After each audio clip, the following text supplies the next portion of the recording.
Welcome aboard TED Talks Cruises, the podcast where wanderlust meets wisdom. Join our two hosts on a cruising adventure full of laughter, learning, and luxury. Ken Conan is a cruise rookie. He's wide-eyed, full of questions, and maybe still figuring out which end is aft. Ted Blank is a seasoned cruise expert who's been there, done that, and he even has a preferred deck chair.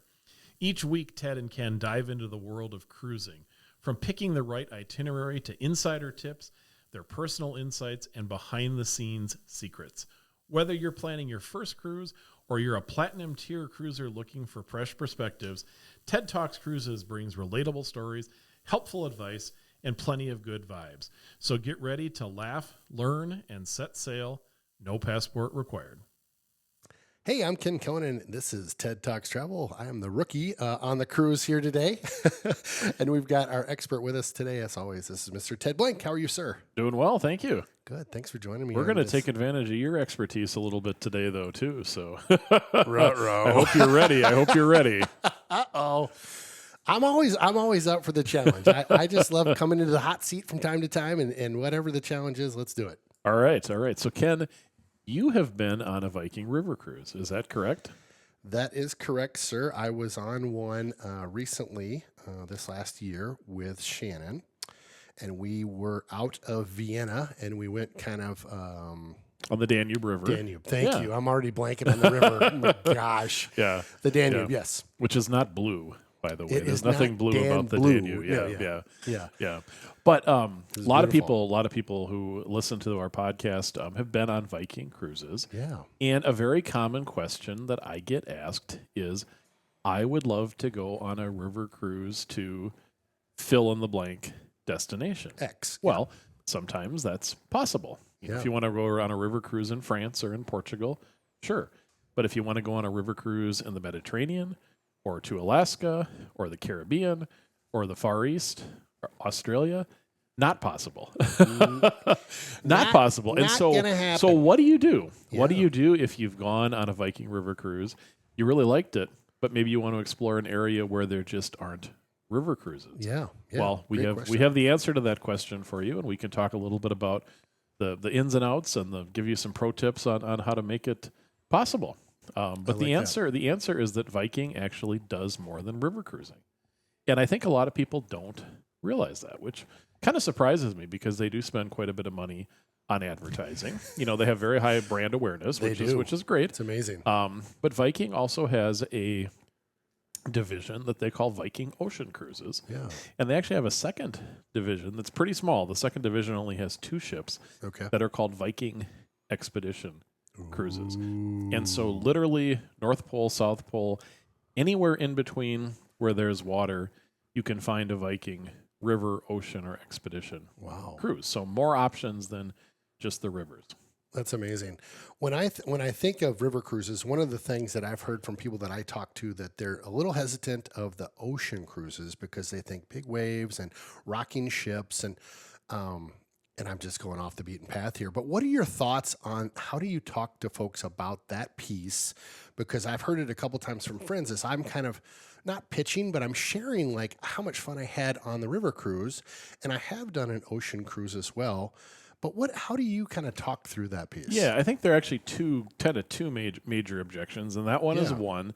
The second one is the size of the ships, and so we'll come to the size of the ships a little bit. But, motion is something that people who've never cruised on an ocean before are concerned about. Yeah. And I would say that, motion sickness is something that's personal to each person. So I can't tell you whether you're going to get motion sick or not. Sure. Kind of my test on that is if you routinely get car sick. Yep. Or if you went out on your pontoon boat on the river or on the lake and you get seasick on that, then we probably should talk about it. Yeah. If you don't, then you're probably not going to have very many problems on an ocean cruise. Yeah.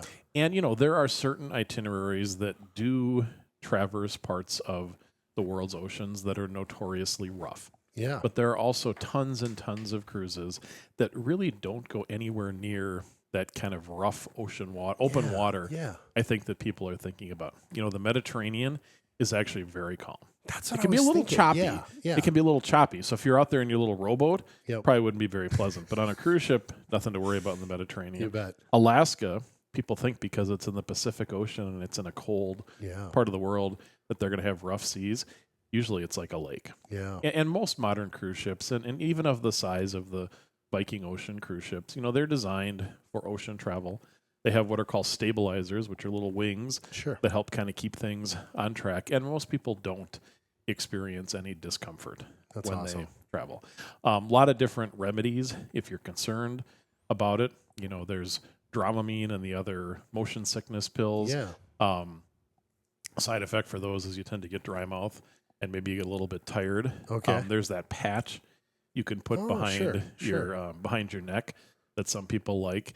What I find is that most people do really well with those little wristbands. I was just going to say you can buy that. them for like $5 or $10 at Walgreens or Target, and they just have a little ball that kind of pushes on the pressure point of your wrist. And I think for people who are maybe concerned about it, it's helpful and it helps them maybe feel like they're doing something about it. And so a lot of people will try those, and they're very effective. Nice. So unless you literally get car sick on a swing, I think you're worried about something that's probably not going to happen. Yeah. So yeah. I certainly, when we were on our cruise in Alaska, it was great. Yeah, like it's very calm. It was calm. You don't know. You I don't was even know so you're surprised. at sea. Yeah, I was you really don't. Looked out my deck, our balcony, and went out there, and I'm like, this is crazy. Yeah. It's just like you said, it's kind of like a big lake. Yeah.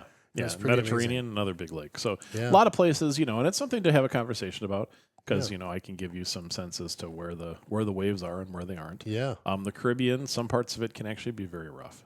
So that is a place that Interesting. unfortunately, a lot of people go on their first cruise, and, Yeah. and there are some spots in the Caribbean that are just sort of notoriously rough. So if you've done a Caribbean cruise and you came out of that okay, that's probably about the worst that anybody's going to throw at you in the normal cruising areas.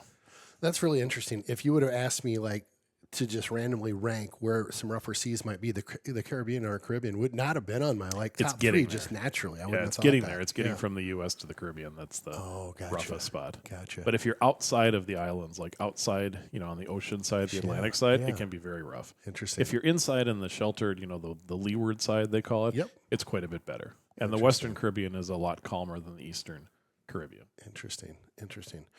So let's maybe talk about a couple of the Viking, cruises that are ocean going. Do you want to? I'll let you start. Well, we should talk about. We should kind of talk a little bit about the ships and the size of the ships. Perfect. Because one of the neat things about a river cruise with Viking or with anyone else is those ships are small. Yeah. Right. They carry about 200 passengers. Well, there really aren't very many ocean-going cruise ships that carry that few passengers. There are just a couple. Right. So Vikings are bigger than that, and they carry just under 1,000 passengers. Oh. Now, that may sound like a lot. The biggest cruise ships nowadays can carry close to 9,000 people. So this is actually pretty small by ship comparison size. Yeah. And when you're on the ocean, obviously you need a bigger ship because it's the ocean. Yeah. But you also maybe are traveling longer distances between ports. So the facilities and things like that on the ships are more important. So what they did, they kind of perfected the river cruise first. Mm-hmm. That's where they got started. And I want to say it was about 2016, they started to launch their ocean-going cruise ships. Okay. And now they're on pace for about one new ship every 6 to 8 months. Are you kidding? I've kind of lost track of how many they have, but they're into double digits. Their fleets, and they're not stopping. Wow, they're not stopping. They have over 100 river cruise ships on the waters of Europe. I think they're going to be one of the biggest ocean cruise lines here in the next 5 years or so. Did you just say 100 on the river cruises alone? Yeah. Well, think about it. On the Rhine, they have one ship every day that leaves each end and goes in the other direction. So right there, that's 14 ships. Just on the Rhine, just on the one itinerary. Now add in a couple other itineraries. So, I mean, Viking is a big company. Amazing. And so now they're bringing that same, all the things that make a Viking cruise so popular on the rivers, they brought it onto the oceans. So it's that complimentary included excursion in each port, which is really nice. Ocean ports are a little different. Yeah. They tend to be bigger cities sometimes than the river cruise ports. But you still have that complimentary included excursion. And let me just stop you there for a quick second. So when you talk about a complimentary included excursion, is there one to choose from? Is there 5 to choose from? Is there? It could be a number. So Viking will have one complimentary excursion per port. It may leave at different times. You can choose the time you do it. And then they'll also have other excursions available for purchase. Got it. Or, a lot of times, they're usually 2.5, 3 hour long excursions. People take the excursion, maybe go back to the ship, have some lunch, walk around the port, do a little shopping, relax, and they're good for the day. But if you want to do more, just like on the river cruises, more in-depth things, or maybe get a little further off the beaten path, those are available at an additional cost. But that one kind of core shore excursion, which is super popular. Yeah. Because I don't think there's anything worse than showing up in a cruise ship port, getting off the ship and saying, "Oh, what do I do now?"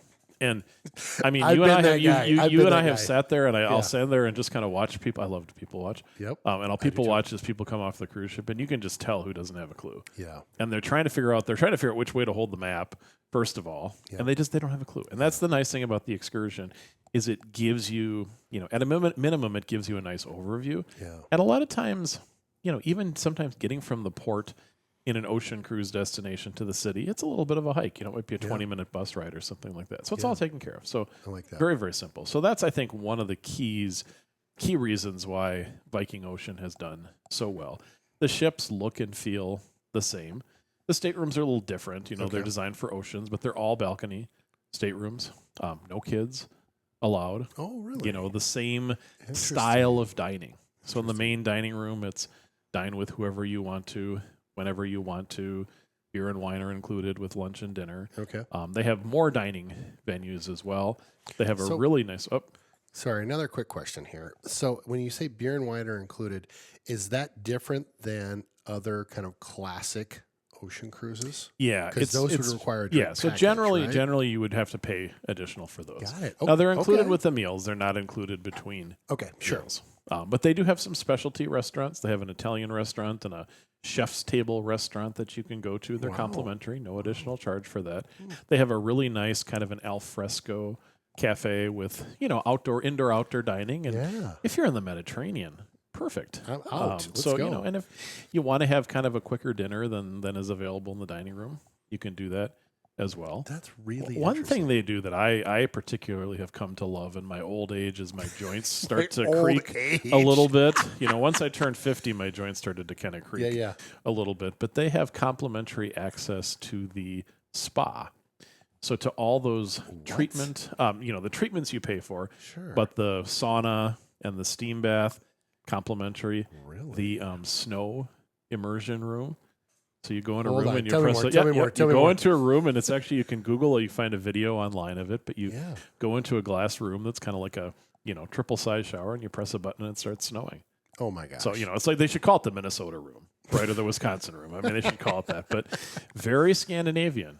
That very sauna, fun. The cold, hot is a very Scandinavian thing. So did you do the cold room? Did you jump in and do the cold, the hot, or hot to cold? Cold room. No, I don't quite know the order to do it. I don't either. And I'm kind of a wimp, so after about 3 minutes in the sauna, I'm like, okay, I'm done. It's time to go into the other one. Yeah. But it is a nice thing. They have pools on the ships, a full gym.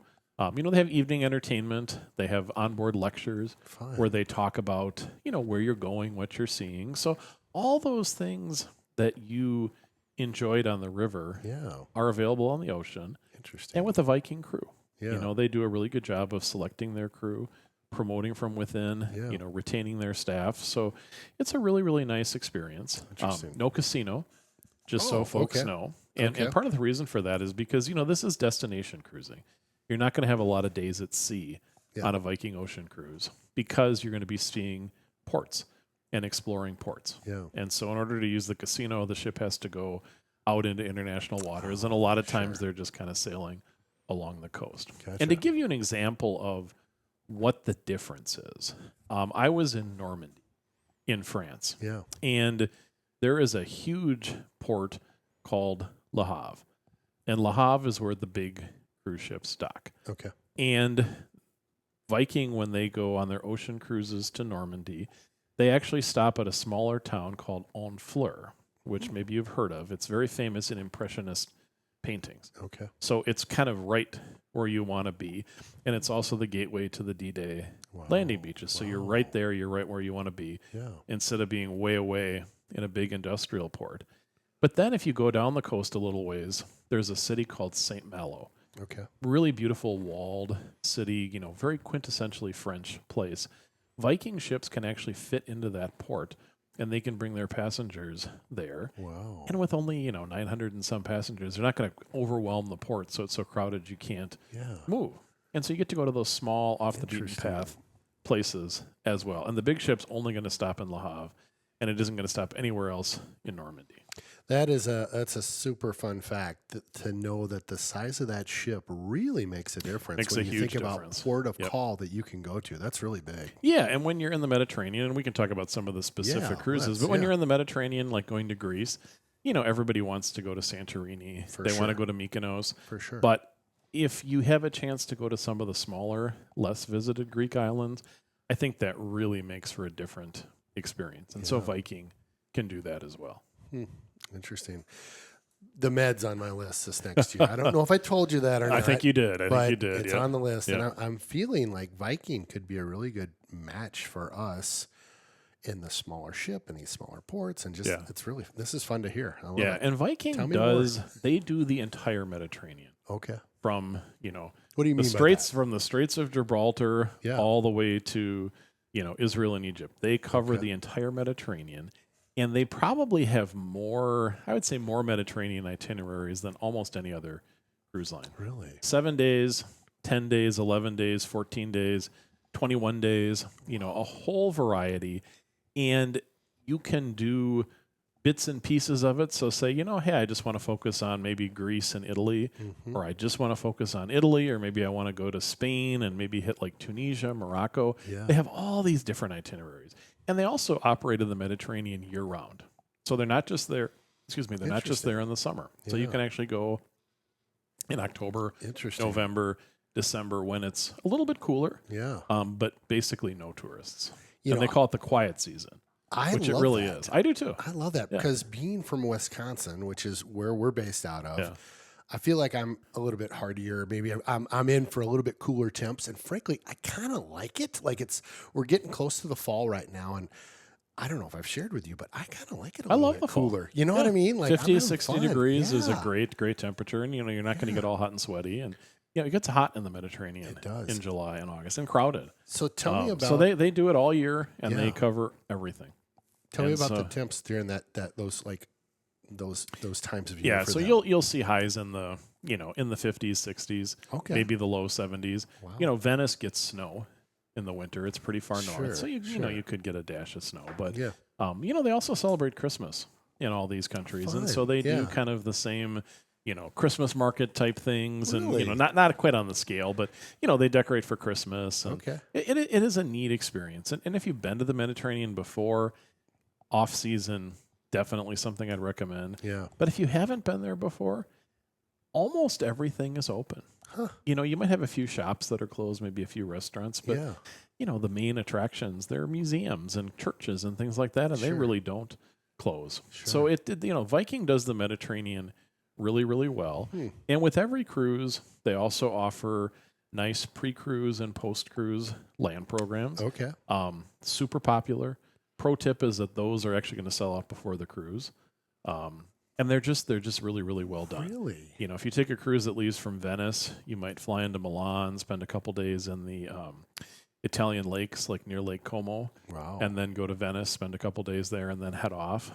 Greece before the cruise, Rome, pretty much everywhere there. So that 7-day, that 10-day, that 12-day cruise can also be extended into a little bit of a longer land package, which they do on the river as well. So quick logistics question. You just said that the pre or post trip segments can sell out before the cruise piece. Correct. How do I make sure I'm in on that? Like, you know what I mean? That doesn't I'm just like confused almost. Like how does that not sell out at the same as the cruise would? Well, not everybody will take it. Oh, gotcha. Some people just will go to just take the cruise, or maybe they want, to do something on their own beforehand. And, my agency, we can sure help customize pre and post cruise trips. But Viking cruises are popular, Yeah. and ocean cruises can sell out a year to 18 months in advance. Wow. So, we can already book well into 2027. That's crazy. And 2026 is filling up. So That's if you're awesome. thinking about this, now is a good time to be thinking about it. And it doesn't really matter what time of the year. All their cruises will fill up. That's fun. Yeah. That is fun. What other areas would you highlight for Viking? What would you call out as another ooh, check this? So Viking is a Norwegian company. Right. And so founded and owned by a Norwegian. They do Scandinavia really well, the Norwegian fjords really well. And they have 2 itineraries, one that starts in Stockholm in Sweden and makes its way through the Baltic Sea and ends in Bergen in Norway. And then you can stay on board, and the ship heads across to the Shetland Islands, Scotland, and does a round Britain cruise before it ends in London, in Greenwich. And then it turns around and goes back and does the whole thing. So you can do 1 or 2 combined. Interesting. And those cruises, the Viking Homelands cruise is the cruise through the Baltic Sea, really nice. You're going to go to Copenhagen and Oslo and those beautiful Baltic northern cities. Fun. The British Isles cruise is fantastic as well. Britain is an island, so it's easy to get pretty much anywhere from the sea. So they do that really, really well. They have cruises for the Northern Lights in the winter that head up the coast of Norway. They also do Alaska, I would say, very well. I believe their Alaska cruises are 11 days long instead of the traditional 7-day cruise. So that gets you a chance to do a little more in-depth exploration of that beautiful inside passage area that we've talked about. And again, they have those pre- and post-cruise tours, including the Rocky Mountaineer, which is a scenic train through the Canadian Rockies. So, check that one off your bucket list. Viking has a world cruise, goes all the way around the world. Which, think about that, all the way around the world, and you have one shore excursion to take advantage of in every port. Crazy. I mean, you take everything off the bucket list if you really wanted to. And then their expedition cruises are a little different. The ships are a little smaller, more like 300 passengers. And they spend the summer actually in the Great Lakes.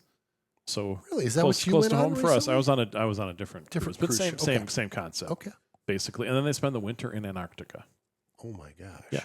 And so what? Antarctica. Antarctica. Yeah. So if you feel like you've been there, done that, and run out of places to go, Antarctica is another really neat option. So is that on your list? It is. Is it? Yeah, definitely on my list. Interesting. And that's a time you go to Antarctica in our winter. Yeah. So their summer season, because they're south of the equator. They have some ships that are based in Southeast Asia that do China, Japan, Thailand, Vietnam. They have river cruises in Vietnam as well. Actually, are just launching river cruises in India, which is coming. River cruises in Egypt, but they also have ships that cruise in Australia, Indonesia, the South Pacific. So pretty much everywhere around the world. Wow. And I think for folks who have done that Viking river cruise and said, "Wow, that was really neat. Yeah. I want to go someplace else." I think it's a great option to consider. Yeah. Now, Viking has a lot of different promotional programs and loyalty programs for guests. And so one of the things that the folks in my agency can do is help you maximize those benefits. Sometimes it makes sense to maybe book 2 cruises at the same time because that gives you a little bit different of a payment program. And so there are a lot of different ways that we can kind of work on that. We can also look and help you find some of those more sold out itineraries and help find space on those as well. Interesting. But yeah, they're just pretty much everywhere. That's awesome. That's amazing. I had a ton of fun when we did our river cruise, and I'm really excited to try an ocean cruise with Viking as well. It sounds like a great concept, and I like how they kind of grew up in the river cruise business and have taken that to the ocean. Yeah, and they're really the only company that's done that. Yeah. In fact, they're really right now, as of today, they're about the only company that runs rivers and oceans. Oh, really? There are going to be Celebrity Cruises is going to start doing river cruising in Europe. But they did ocean cruising first, and now they're going to do river cruising second. And I think what's neat is that Viking is so destination focused. That's what it's about. It's about the destination. Yeah. And now they brought that to the ocean in a way I think that's a little different than a lot of the other cruise lines operate. Yeah. Yeah, I'm excited to get on an ocean cruise with Viking. That sounds like I just like the ship size and the different ports, and there's a lot of things that I think would be fun to really experience. So yeah, that's awesome. How do we get in touch with you, your team, and book a Viking Ocean cruise, my friend? Yeah, well, we'll pop the contact info in the comments below, so you can take a look there, or you can visit tedblanktravel.com, or just give us a call at 651-964-8245. And we do a weekly newsletter. It's, believe it or not, called TED Talks Cruises. And Say what? I know, imagine that. Good branding, Ted. Good branding. I know, yeah. Each week we feature a different cruise. Nice. And so it gives you a chance to see kind of some of our favorite cruises, kind of like that section in the bookstore, where it's the bookseller's favorite cruises. So we'd encourage you to go there, sign up for that, and we can, get us in your inbox every week and just kind of see what's new and exciting and what might appeal to you. I like that. I obviously I've subscribed to it, and it's fun to look at each week, kind of the new thing. It's fun. It's so fun to put together. Oh, no, I know it's so fun to put together Bucket because list. there are so many neat cruises, and we do have a lot of added value that we can offer to people who book cruises with us as well, in terms of onboard credits and things like that can just make for a more enjoyable cruise experience. And we can help you tie together all the pieces of a cruise or a big vacation to make it a nice, seamless experience for you. Yeah, I'll echo that as I talk to Shannon, who works with you. She's my wife and works with you and your team. There's so many nuances to these cruises that just you don't know what's the old saying? You don't know what you don't know. You don't know what you don't know, and by the time you know it might be too late. Right. Yeah. And so she was talking to me about just a couple nuances, and I'm like, what? I've never even heard of that. Yeah. And I feel like I'm pretty well traveled, but I've never, that was something I just didn't even think of. So I would echo that 1,000%. Ted and his team, they know the nuances. They know the little things. They know how to get the little perks and get the little ooh. And then also tell you about those trips where maybe there's something that you're like, I never even thought about that. I should try this or I should try that. So you guys do a great job. Hats off to you and your team as always. Thank you. Yeah. Again, there's a like and subscribe below. You can click on those. Appreciate you tuning into the podcast. This is TED Talks Travel. I'm Ken Conan. This is Mr. Ted Blank, our expert. Thanks for joining us.